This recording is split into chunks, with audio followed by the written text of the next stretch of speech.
Hello दोस्तों, welcome to Shubham class. दोस्तों, आप सभी का यूट्यूब के नंबर 1 चैनल शुभम क्लास में बहुत बहुत स्वागत। अब आपको सेक्शन 20 से 50 नंबर कैसे गेन करने ये मैं आपको बताने जा रहा हूं, तो कहीं जाइएगा मत, शुरू से लेकर अंत तक वीडियो देखिए। इसमें मैं इंपॉर्टेंट बताने वाला हूं कि क्वेश्चन नंबर 11 को कैसे हल करें, क्योंकि इसमें जब 3 पार्ट होता है तो बच्चे सोचते हैं कि किस पार्ट को हम हल करें, वो कंफ्यूज होते हैं, क्या तीनों पार्ट हल करने हैं या 2। तो देखिए वहां बहुत तरफ से अगर आप क्लास 9 से 12 तक के स्टूडेंट हो तो अनअकैडमी आपके लिए लेकर रिवाइज-a-थॉन 2.0, जिसमें 6 जनवरी से 20 जनवरी के बीच तक क्लास 9 से 12 तक के स्टूडेंट अपना कंप्लीट रिवीजन कर सकते हैं सुबह 10 से रात 8:30 बजे तक। इसमें क्लास 12 के सभी स्ट्रीम के बच्चे के लिए पूरा कंप्लीट सब्जेक्ट है और पूरा प्रॉपर शेड्यूल है, कब कौन सी टाइमिंग कौन सा क्लास चलेगा। ये 5 दिन का महामैराथन क्लास होगा, जिसमें 10th क्लास के लिए भी है, 9th क्लास के लिए। ठीक है, जितने भी स्टूडेंट पूरा कंप्लीट रिवीजन करना चाहते हैं तो डिस्क्रिप्शन में आपको लिंक प्रोवाइड कर रहा हूं, उस लिंक पर क्लिक करना है और आपको रिवाइज-a-थॉन 2.0 के लिए इनरोल करना है। डिस्क्रिप्शन में लिंक पर क्लिक करोगे, आप इनरोल पे जैसे ही क्लिक करोगे आपको अपना मोबाइल नंबर और ईमेल आईडी नेम के साथ आपको लॉगिन करना है। जैसे ही लॉगिन करोगे फिर आप जिस भी क्लास में हो उसमें आपको इनरोल करना है। जैसे ही इनरोल करोगे वहाँ से आप पे एक कोड मांगेगा, आप कोड में शुभम@12 जरूर डालना। जैसे ही इंटर करोगे बिल्कुल फ्री में क्लासेस ओपन हो जाएंगे, अगर नहीं डालोगे तो फिर नहीं ओपन होंगे। ठीक है, जितने भी स्टूडेंट देख रहे हैं सभी को इनरोल करना कंपलसरी है, डिस्क्रिप्शन में लिंक है। और जितने भी स्टूडेंट क्लास 10 12 देख रहे हैं, डिस्क्रिप्शन में आपको पिछले 3 साल का पेपर ही प्रोवाइड किया हूँ और साथ में टेलीग्राम चैनल का भी लिंक प्रोवाइड किया हूँ, उस लिंक पर जरूर जुड़ जाना ताकि आपको कोई भी अपडेट शुभम क्लास से रिलेटेड सबसे पहले मिल सके। मेरे प्यारे बच्चों, जो होता है आपका एक 10 मार्क्स, अब ये 10 नंबर के आपका क्वेश्चन, चाहे वो पार्ट 1 हो, चाहे पार्ट 2 हो और पार्ट 3, बहुत क्लियर लिखा होता है कि पार्ट 1 और पार्ट 2, या तो आप इसको सॉल्व कर लीजिए या इसको सॉल्व कर लीजिए। पार्ट 2 में ए और बी यानी कि 4 और 6 ऐसे करके 10 नंबर कंप्लीट करता है। फिर या तो अगर आपने पार्ट 1 नहीं हल किया, आपने पार्ट 2 नहीं हल किया, तो आप पार्ट 3 हल कर लो, जो आपको परफेक्ट आता हो। लेकिन पार्ट 1 में क्या है, एक ही बस ये ध्यान देना है, पार्ट 2 में अगर हल करोगे तो जब ये ए और बी दोनों हल करोगे तो फुल मार्क्स मिलेगा 10, क्योंकि 6 और 4 आपका 10 होगा। जब पार्ट 3 में आएंगे तो यहां पर भी आपको ए और बी मिलेगा, जिसमें ये 6 और ये 4 मार्क्स का होगा। तो आपको ऐसे करके 10 मार्क्स लेने, चाहे तो आप पार्ट 1 को हल करिए, या तो पार्ट 2 को हल करिए, या तो पार्ट 3 को हल करिए। तो हम बताएंगे सभी एक एक पार्ट को हल करने का तरीका, जिसको जो सबसे सही लगेगा वही एग्जाम में हल करेगा। देखिए, पहला पार्ट 1 है जो क्वेश्चन नंबर 11 में ही होता है, तीनों क्वेश्चन नंबर 11 है।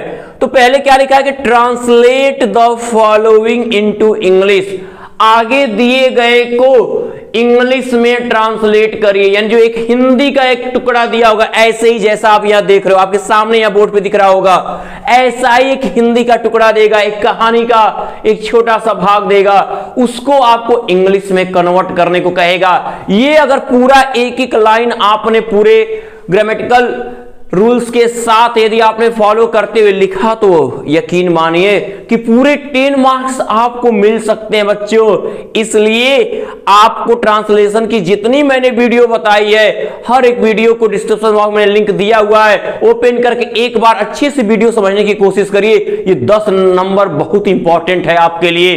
तो अब अगर आपको ट्रांसलेशन समझ में आता है और आप ट्रांसलेशन में अपने आप को मजबूत मानते हो कि हम मजबूती से इसमें नंबर ला सकते हैं, देखो छोटे छोटे वाक्य बनाकर ट्रांसलेट करना बहुत आसान होता है, इसमें 10 नंबर पाना बहुत, इसलिए अधिकतर करके बहुत ज्यादा बच्चे पार्ट 1 को हल करना ही सही मानते हैं। अगर आपने पार्ट 1 हल कर लिया तो आपको फिर एक क्वेश्चन नंबर 11 का पार्ट 2 और पार्ट 3 हल करने की कोई जरूरत नहीं है, आप सीधे क्वेश्चन नंबर 12 करोगे अगर आपने इसको हल कर लिया तो। लेकिन अगर आप सोच रहे हो कि नहीं हमको ट्रांसलेशन नहीं आता, हम ट्रांसलेट नहीं कर पाते हैं, तो इसके लिए आपके पास दूसरा विकल्प मौजूद है, और करके पार्ट 1 नहीं हल करो तो पार्ट 2 हल करने आ पाओगे। तो पार्ट 2 यानी तीनों में से कोई एक हल करना, चाहे पार्ट 1 चाहे पार्ट 2 चाहे पार्ट 3, मेरी बात को ध्यान से समझना।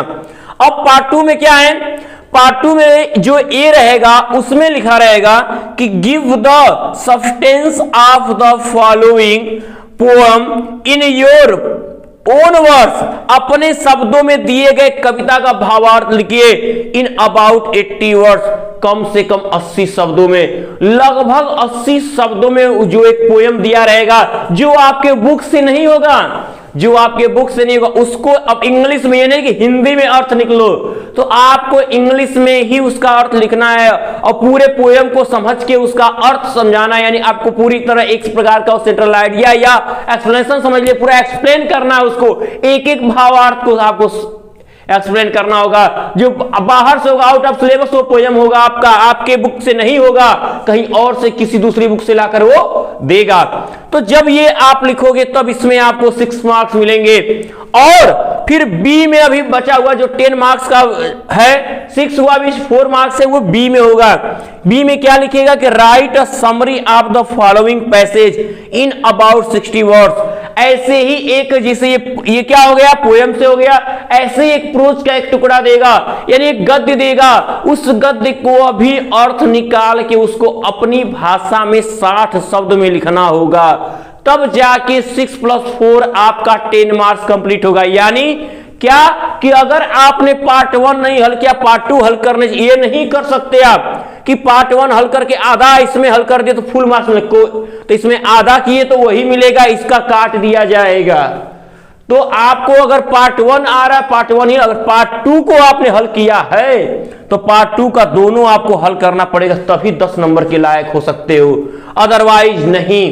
तो अब उसके बाद अगर आपको मान लीजिए पार्ट 2 में भी कठिनाई हो रही कि हम कैसे पोयम के, कैसे प्रोज के हम भावार्थ लिखेंगे, तो बच्चों आपको कोई भी डरने की जरूरत नहीं है, आपके पास विकल्प और मौजूद है। जहां विकल्प मौजूद हो वहां डर कैसा, ये नहीं तो वो सही। तो हमको पार्ट 1 आपको हल करने में दिक्कत हो रही है, पार्ट 2 दिक्कत हो रही है, तो पार्ट 3 को समझने की कोशिश करिए। अगर पार्ट 3 अगर सही से आ रहा है तो उसको ही हल करिए, अगर पार्ट 3 अगर आपको आ रहा है तो आप उसको ही हल करिए, पार्ट 3 ही हल करिए। तो ये पार्ट 3 आपका क्या कहता है, पार्ट 3 कहता है आपका कि राय, पहले इसमें भी 2 है, ए और बी, इसमें भी 2 है, ए और बी। पार्ट ए कहता है कि right a short essay on any one of the following literary topics in about 120 words. जितने लिटरेरी टॉपिक्स आपको देगा उनमें से आपको मान लो 5 टॉपिक दिया हुआ है, उन 5 टॉपिक में से एक ऐसा सबसे सुपर जिस पर आपका पूरा कॉन्फिडेंट हो कि इसके बारे में हम पूरा अच्छे से जानते हैं, उस पर आपको एक एस्से लिखना है, निबंध लिखना है। कितने 120 वर्ड्स में 120 शब्दों में लिखना है आपको, यानी कि तब जाके आपको मिलेगा 6 मार्क्स। ए अभी पार्ट 3 का ए करने पे शिक्षक को 10 होना चाहिए, तो 4 मार्क्स आपके बी पर है। बी में क्या रहेगा कि match the literary works of list A with their authors in list B. आपका क्या होगा, आपको इधर दिया रहेगा वर्ड्स लिटरेरी से संबंध और वो को किसने लिखा है वो लिस्ट बी में होगा, उनके ऑथर से, उनके लेखकों से उनकी मैचिंग करनी होगी आपको। ये 4 मैचिंग कर दोगे तब जाके आपको ये 4 और ए का 6 10 मार्क्स कंप्लीट होगा। अब आपको तय करना है कि आपके लिए सबसे सुपर कौन सा पार्ट हल करना सही रहेगा।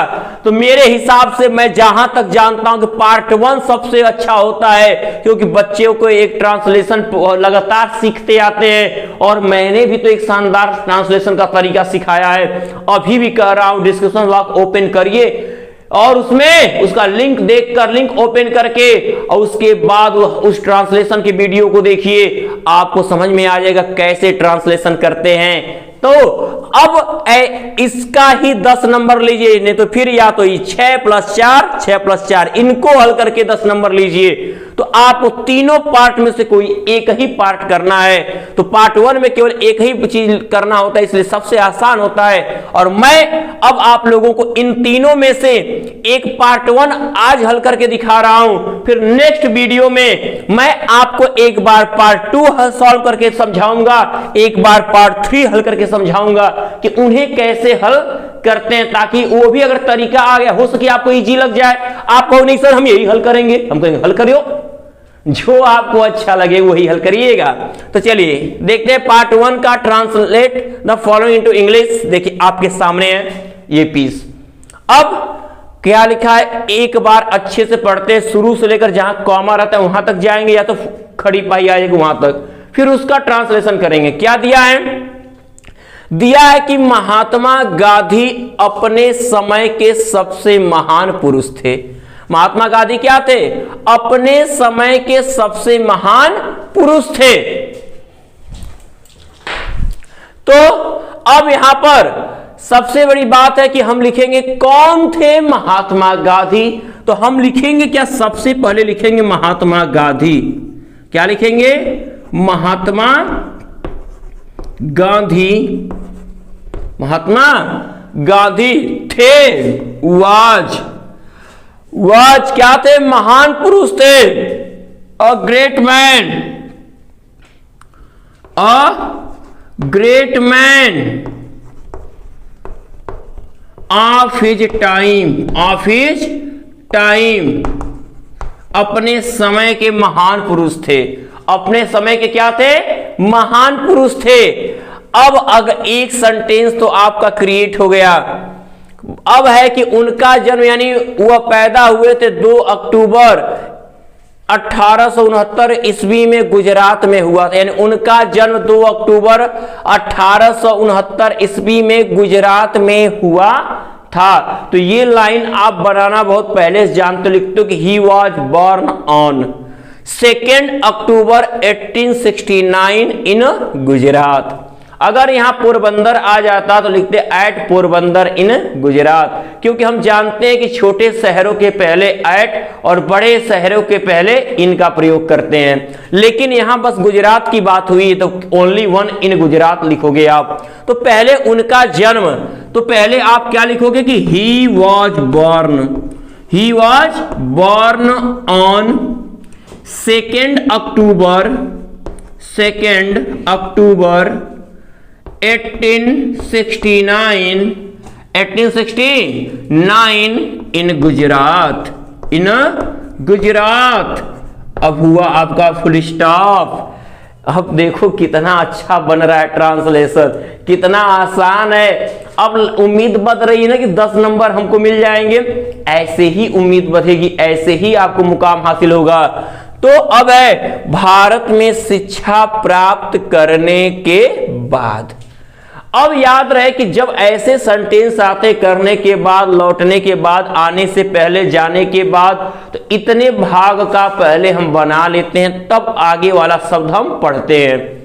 तो भारत में शिक्षा प्राप्त करने के बाद, तो आप क्या लिखोगे कि after receiving the education in India, प्राप्त करना का रिसीव। आप पढ़े थे, हमने पढ़ाया था आपको, जब सिंथेसिस पढ़ाया था, सिंपल सेंटेंस बना रहे थे, तो उसमें था कि जब हिंदी में अर्थ जोड़ते हैं, तो हिंदी में अर्थ जोड़ते समय यदि ना नेनी से पहले कोई प्रीपोजिशन आता है तो उसको हम जिरंड में क्या करते हैं, कन्वर्ट कर देते हैं। जिरंड बनता कैसे, मेन वर्ब के फर्स्ट फॉर्म में आईएनजी लगाने से।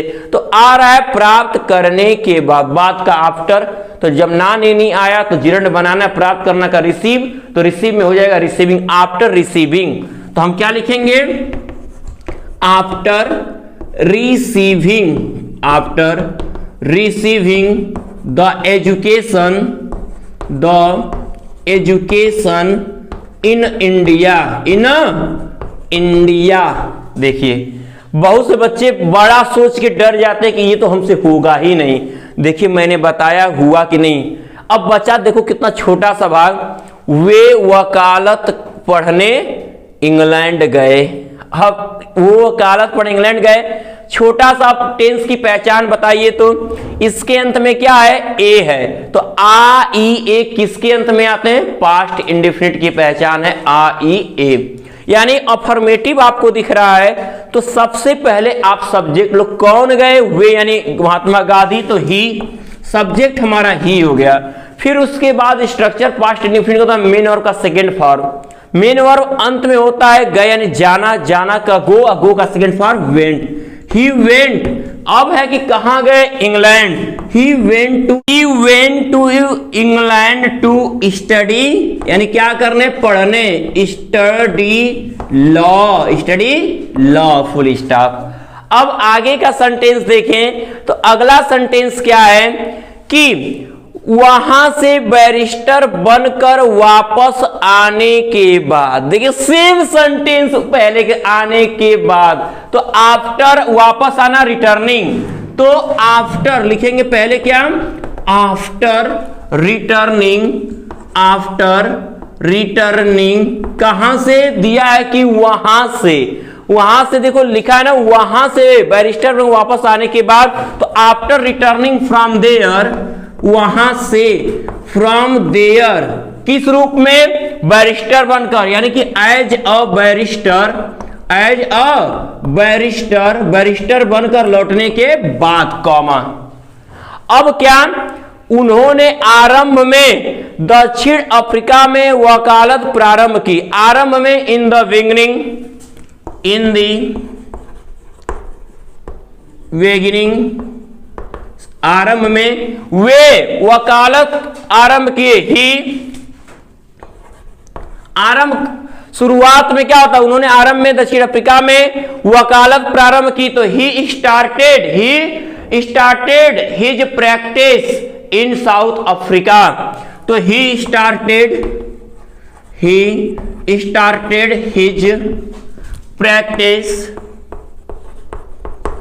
इन South Africa, in South Africa, full stop. इतना अच्छा ट्रांसलेशन, इतना इजी ट्रांसलेशन सीख रहे हो आप। अब आ जाइए क्या कि भारत की स्वतंत्रता प्राप्ति के लिए उन्होंने सत्य और अहिंसा को सर्वोत्तम हथियार माना। अब कहोगे किसको हथियार माना, तो भारत की स्वतंत्रता प्राप्ति के लिए उन्होंने सत्य और अहिंसा को सर्वोत्तम हथियार माना, तो ही considered truth and non-violence as the greatest weapon for the freedom of India, for the freedom of India।